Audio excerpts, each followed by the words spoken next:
Shalom sahabat yang baik hati, salam sehat selalu bagi kita semuanya. Marilah kita bersatu di dalam doa.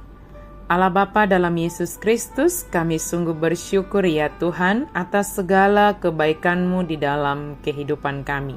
Saat ini kami hendak merenungkan firman-Mu Tuhan. Berkenanlah Engkau memimpin kami dalam merenungkan firman-Mu. Amin. Firman Tuhan bagi kita pada hari ini tertulis dalam Kisah Para Rasul 4 ayat 31. Dan ketika mereka sedang berdoa, goyanglah tempat mereka berkumpul itu dan mereka semua penuh dengan Roh Kudus. Lalu mereka memberitakan firman Allah dengan berani. Jadi dong martangi yang nasida humut talma inganan parpunguan nasida jalago todi parbadia manasida saluhutna. Gabe marhiras ni roha manasida makkatahon hatani debata. Berdoa dan berani memberitakan firman Allah. Hal apakah yang membuat kita merasa takut saat ini? Atau hal apa yang mendorong kita untuk mau berdoa bersama orang-orang di sekitar kita? Kesulitan, tantangan, dan bahkan penjara tidak membatasi orang percaya untuk menjadi pemberita Injil. Semua itu justru mendorong orang percaya untuk berdoa dan memohon kepada Tuhan supaya mereka diberi kemampuan dan keberanian dalam memberitakan Injil. Ada istilah mengatakan semakin dibabat, semakin merambat. Semakin banyak tantangan, kesulitan, dan hambatan tidak menyurutkan orang percaya dalam memberitakan firman Allah. Pengalaman para rasul dalam memberitakan Injil dan di penjara, mereka bagikan kepada teman-teman mereka. Dan dari pengalaman itu mereka bersama-sama berdoa kepada Tuhan. Dalam doa mereka pertama sekali memuji Allah. Kemudian mereka menyampaikan kepada Allah masalah khusus mereka dan meminta pertolongan dari Tuhan. Mereka tidak meminta supaya Allah menghilangkan atau mengangkat semua masalah itu, melainkan mereka memohon agar Allah menolong mereka menghadapinya.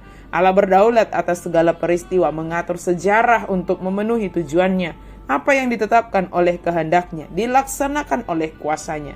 Tidak ada pemimpin, pasukan, pemerintah, atau sidang yang dapat menghalangi jalan Allah. Kehidupan kita yang penuh dengan berbagai situasi yang datang silih berganti atau bahkan pergumulan kita yang datang terus-menerus mendorong kita untuk berdoa kepada Tuhan. Pujilah Tuhan dan sampaikanlah permohonanmu kepada Tuhan. Mintalah pertolongan Tuhan untuk memampukan kita menghadapi segala keadaan. Memang tidak jarang orang berdoa agar pergumulannya diangkat oleh Tuhan, tetapi dari perenungan firman Tuhan hari ini, mari kita meminta pertolongan kepada Tuhan untuk menghadapi setiap hal yang datang dalam hidup kita. Sebab semua itu bisa kita pergunakan sebagai alat untuk bergantung sepenuhnya kepada Tuhan. Ingatlah bahwa hidup kita ini adalah rancangan dan rencana Tuhan. Bahkan ujian kehidupan juga bisa menjadi bagian dari rancangan Tuhan untuk membuat kita memiliki keberanian dan kedewasaan sebagai orang yang percaya. Keberanian bukanlah dorongan hati secara sembrono. Keberanian membutuhkan dorongan semangat untuk menekan terus ketakutan kita dan melakukan apa yang kita ketahui benar, dan kebenaran itu tentu berdasarkan firman Tuhan. Bagaimana agar kita lebih berani? Seperti para murid, kita perlu berdoa bersama orang lain. Untuk memperoleh keberanian kita dapat yang pertama berdoa agar kuasa Roh Kudus memberi kita keberanian. Kuasa Roh Kudus memampukan para murid memiliki keberanian untuk memberitakan firman Allah. Kuasa Roh Kudus itu dianugerahkan oleh Allah bagi setiap yang meminta kepadanya di dalam doa. Yang kedua, mencari kesempatan di dalam keluarga, lingkungan kita untuk berbicara tentang Kristus.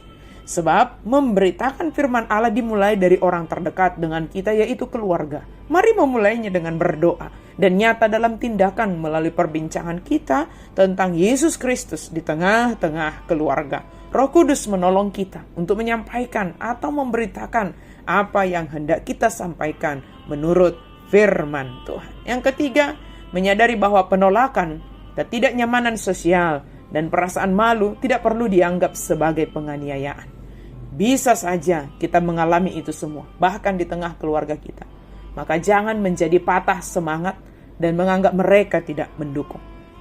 Tuhan pasti menyediakan dan menolong kita untuk melakukan tugas pemberitaan firman di mana saja dan kapan saja melalui karakter kita, cara berbicara kita, tingkah laku kita. Sahabat yang baik hati, milikilah hubungan yang erat dan kokoh dengan Tuhan melalui doa kita, baik secara pribadi maupun doa bersama dengan orang-orang yang ada di sekitar kita. Lihatlah cara kerja Allah menolong dan memampukan kita melakukan pemberitaan firman Allah dengan berani dan sesuai dengan kehendaknya. Kita adalah pemberita firman Allah sebab kita telah menerima firman Allah. Amin. Dalam kita berdoa. Terima kasih Tuhan untuk firman. Kami sungguh bersyukur Engkau mengajari kami. Tantangan apapun yang kami hadapi dalam hidup ini, biarlah kami senantiasa mau berdoa, menyampaikan segalanya kepada Tuhan. Dan di dalamnya kami mengalami kuasa Roh Kudus, memampukan kami untuk menghadapi segala keadaan itu. Bahkan kami dimampukan menjadi pemberita firman Tuhan, karena Engkaulah yang menyampaikan, memberikan firman-Mu, meletakkan firman-Mu ke dalam hati dan pikiran kami, dan kami memiliki keberanian untuk menyampaikannya. Dalam nama Yesus kami berdoa dan bersyukur. Amin.